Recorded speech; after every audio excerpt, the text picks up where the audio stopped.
SEAL Team 3, he was universally liked and respected by the other SEALs. As I moved on and Mike transferred to another command, I lost track of him. 15 years later, as I stood outside the intensive care unit at the military hospital in Landstuhl, Germany, I wondered how much Mike Day might have changed. He had just been air evac'd from Iraq after having been shot 27 times by al-Qaeda fighters. As I walked into his room, struggling with what I might say to a man so badly injured, I heard Mike yell from his bedside, "Hey, Skipper, what the hell are you doing here?" A big smile came across his face. Then he laughed and motioned me to his bedside. Looking down at his body, I was stunned at what I saw. Hardly an inch of his flesh wasn't covered with bullet holes. In all my years of talking to wounded soldiers in the ICU, I had never seen anyone so badly shot up. He was as animated as always, harassing me about our time at SEAL Team 3 and laughing about his current situation.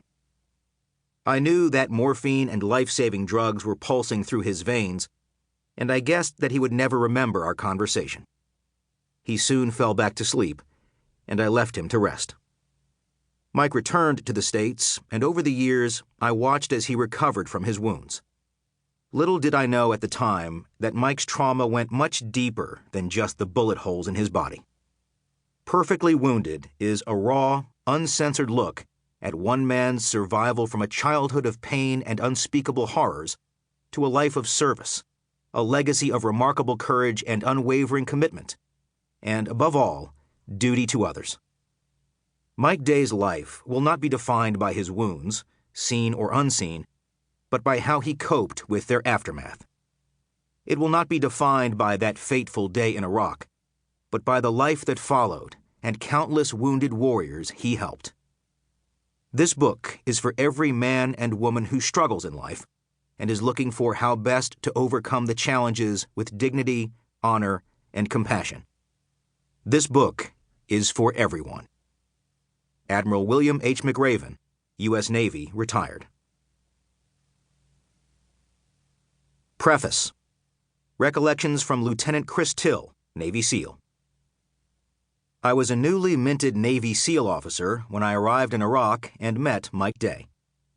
He was the chief, the senior enlisted guy in Foxtrot platoon. I was assigned to Echo, our sister platoon.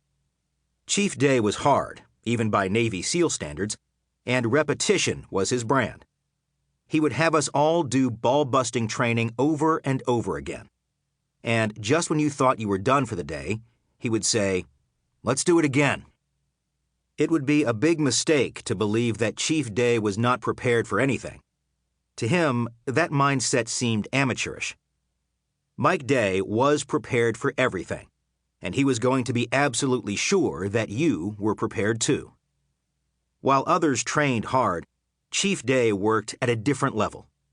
He made us all raise our game, and he did so not with orders or yelling. It was far worse than that. He did it by example.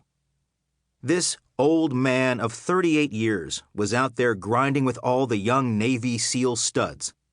He was up at the front, and he was pushing everyone far beyond their breaking points. Don't misunderstand me. He did yell, but rarely, and only when you pissed him off, usually because you did something stupid. Then his blue eyes would light up like lasers and lock on their target, and then he'd tear into you. Everything stopped. There was silence, except for Chief Day, who seemed to be yelling at a frequency that shut out all other sounds, because we could all hear him loud and clear. A Chief Day berating was impactful, because he was impactful. In that moment, when he was a few feet from your face, there was nobody who could have been more influential than Mike Day. Not the President of the United States, not the Secretary of Defense, not even an admiral. Mike Day's authority and credibility far exceeded his rank. He may not have known it, but we all did. Of all my time in the military, I can say that Mike Day's SEAL platoon was the best group of guys I ever worked with. They were total professionals, with a work ethic that was second to none. We had highly educated guys.